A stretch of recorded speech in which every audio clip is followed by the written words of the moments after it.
So High School Musical, the series, was one of the shows that actually led the charge for Disney Plus when it first dropped. And now, you go into like all the Marvel shows, all the other originals and everything, when y'all's show was really one of the first ones that premiered. So how does it feel to, be one of the first entryways for people into Disney Plus? And how do you think that impact is going to continue throughout this second season? Whew, well, first of all, I just want to say I'm so honored to even be a part of the first show that was able to make such an impact. And I just feel like everyone in the cast has just done an amazing job in season 1 and in season 2. And I'm so glad that we were able to bring an audience and bring new people to such an amazing platform. I mean, there was Mandalorian, but our show is popping too. But yeah, I think, oh, sorry. No, go ahead. Oh yeah, I think it's just an amazing honor to just be able to say, hey, I was the startup of Disney Plus, that was me. So yeah, I'm just so grateful. My favorite thing to hear is when people are like, I got Disney Plus from Mandalorian and ended up loving your show. I'm like, thank you. It's good that, that's just the quality of the Disney library or whatever. But like, it's cool when people I haven't seen Lilo and Stitch in years. And I was just like scrolling through the other day. I think I was watching probably Falcon and the Winter Soldier, WandaVision, one of them. And I was like, you know what? I think I wanna watch this as I'm doing work. And it's just like, it's crazy. Like the platform is like, it's just like amazing. But anyway, so Joshua, for you, what do you think we can expect from your character, Ricky, this season? And how has he changed from season 1 versus season 2? Yeah, I think where the big shift for Ricky between season 1 and season 2 is in season 1, he was sort of running away from all of his problems. And season 2 is sort of running towards all of them, which is potentially a good and bad thing. There's a healthy balance for sure. But Ricky gets a handful of curveballs thrown at him right off the bat in season 2. And so, of course, he's still like just trying to figure it out. But that's what I would say is he's leaning into it a little more versus in season 1, his one solution was to just escape and run away from all of his problems. Yeah. And Matt, since we've seen the first season, going into season 2, and I guess in season 1 too, were you kind of, anticipating how people would view the show, considering, it was this huge, Disney Channel original movie franchise? Did you think about that when season 1 was out? Now that people have seen it and season 2 is out, how do you feel in regards to people, putting it beside the original movie? Mm-hmm. And, what does that mean to you as an actor? Yeah. No, I think for myself and, I feel like almost everybody, I was a little, nervous at first when the show was first coming out to kind of see how people would, view it and if people would like it. And, having High School Musical in the title, it's a huge, name to carry from the movies. And I think the biggest thing was we wanted to do everything we could to respect the movies and give, all the nods to the movies, but also work on kind of giving the show, its own name and its own legs to stand on. And I think everybody did such an incredible job with that, from the acting to the, the music and the choreography and the writing. And I think, that's important going into season 2, just because now that there is a full season for people to watch and, people love, I think it's really good that going into season 2, a lot of people expect, they're going to do High School Musical 2. And, there are little Easter eggs and nods to High School Musical 2 in the second season. But we're more focused now on just kind of like deep diving into each character and kind of really focusing more on the show and, making our own thing now that I think, hopefully people are going to love.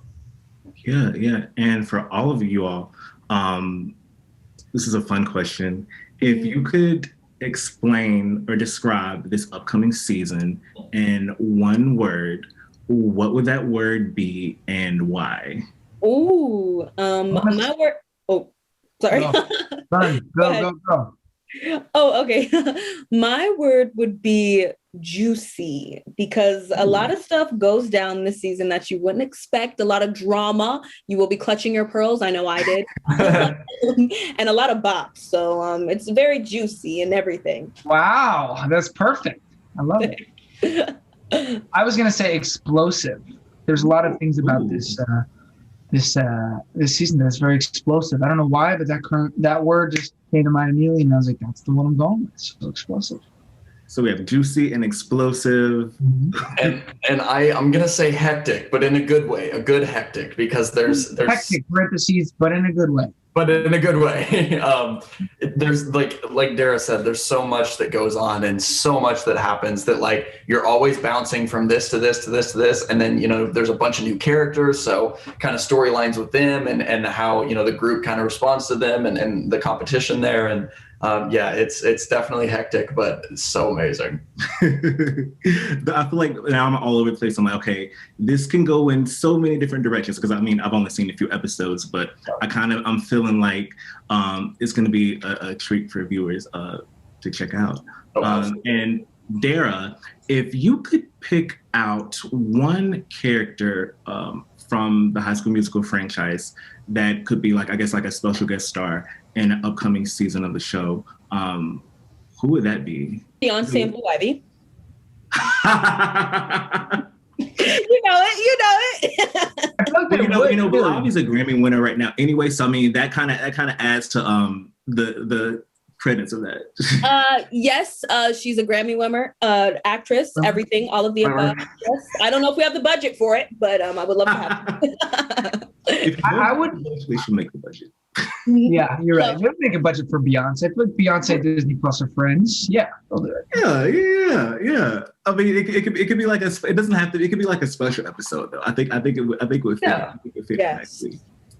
And Matt, now that you've been able to be in the character of EJ for like one season, do you feel like after the public has already been introduced to the character, do you feel like in the second season you've been able to craft more of the character and put like more of your own emphasis on the character?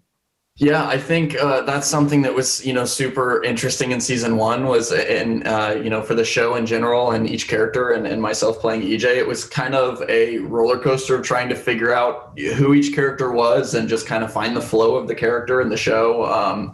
And I think now moving into season two, it helps a ton because we have a full season under our belt of playing these characters and knowing how people respond to them. And I think, the writing in season two is so incredible. And the writers themselves have done such incredible work and like kind of doing all of the work for us. And like, a lot of the, character changes and stuff like that. And I think that's what's super fun moving into this second season is it's almost, for EJ specifically, it's almost like you start to see a new side of EJ because season one, EJ was very cocky and into himself and was worried about, being this perfect person. And in season two, he starts to kind of come down to earth a little bit and realize really what's important and that being, the group and his friends. Yeah. And Joshua, final question for you. As time goes on, do you prefer performing those classical High School Musical songs in the show, or do you prefer the excellent original songs that are a part of the show as well? I think it's always cool to sort of reimagine a song from movies that we all grew up with, and like it's super fun to. It's a very fun creative experience, like giving it a new life, but at the same time, it's always so much better, in my opinion, to be doing something new, like brand new that no one's ever heard, and I think that. That's just such a special part of this show that's like really makes it so cool is that people can have that nostalgic High School Musical 1 and 2 music, but at the same time we have so much new that we're bringing to the table and sort of just changing the game a little bit. So anyway, I would have to say that I will always go for an original or like a brand new song, but I also do enjoy covering some of the OGs. Yeah. I think both. The original songs are iconic, but the original songs y'all have are equally as iconic. So shout out to all of y'all for that. But thank you all so much for chatting with me today. I really, really enjoyed it. And I can't wait for everyone to see season 2 of this show soon. So thank you all so much. Thank you so much. Appreciate you, man. Thanks. Thank you. Have a good one. See you too.